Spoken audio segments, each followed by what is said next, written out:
Sosok ayah Vanessa Angel, Dodi Sudrajat hingga saat ini masih menjadi sorotan atas hal kontroversialnya. Banyak sekali tingkah Dodi Sudrajat yang dianggap berlawanan dengan masyarakat. Namun, Dodi Sudrajat tidak memperdulikan hujatan yang diterimanya. Bahkan, Dodi Sudrajat mengakui dirinya tidak bersalah sama sekali.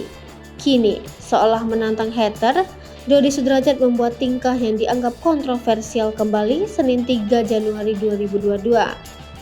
Puput Sudrajat menemani Dodi Sudrajat bertanya sedang melakukan aktivitas apa, dilansir Instagram Lambe Official Senin 3 Januari 2022. "Nunggu apa Pak?" tanya Puput Sudrajat.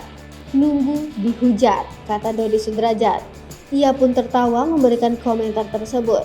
Komentar beragam pun menghampiri Instagram Lambe Official. "Biasanya seliweran, oke batik, kok tumben selonjoran," tulis Instagram airdewi_setia_arini.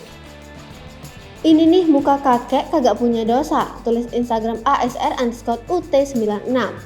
"Yang satu cari sensasi tapi jualan di media berjuang demi cucu. Jangan sampai nanti ganggu perkembangan mental, psikologi cucunya. Tapi nggak sadar yang udah mereka buat itu justru buat mental anak kelaknya hancur," tulis Instagram Carolina Yani Liseng. "Omongan adalah doa. Terima nasib ya Pak kalau seumur hidup akan dihujat terus," tulis Instagram Maruliana Endang 052.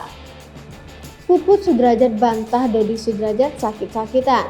Sebut tengah bercanda, sakit perut aku kambuh. Ayah mendiang Vanessa Angel dikabarkan tengah sakit. Kabar tersebut sempat dibeberkan oleh adik Vanessa Angel yaitu Maya. Alasan sakitnya Dodi Sudrajat karena sibuk dalam beraktivitas. Namun kabar jika Dodi Sudrajat kesehatannya menurun dibantah oleh Puput Sudrajat. Dikabarkan oleh Puput Sudrajat kalau Dodi Sudrajat masih sehat saja, dilansir Instagram Puput Sudrajat. "Alhamdulillah dikabarkan kesehatannya menurun," tulis Instagram Puput Sudrajat, "dan dirawat di rumah sakit," tulisnya. Menurut Puput Sudrajat, kalau Dodi Sudrajat sehat-sehat saja. "Dedi sehat-sehat saja," tulisnya. Bahkan menurut Puput Sudrajat, kalau Dodi Sudrajat masih sempat bercanda dan masih bercanda-canda, tulisnya. Puput Sudrajat juga mengaku sakit perut saat mendengar kabar tersebut.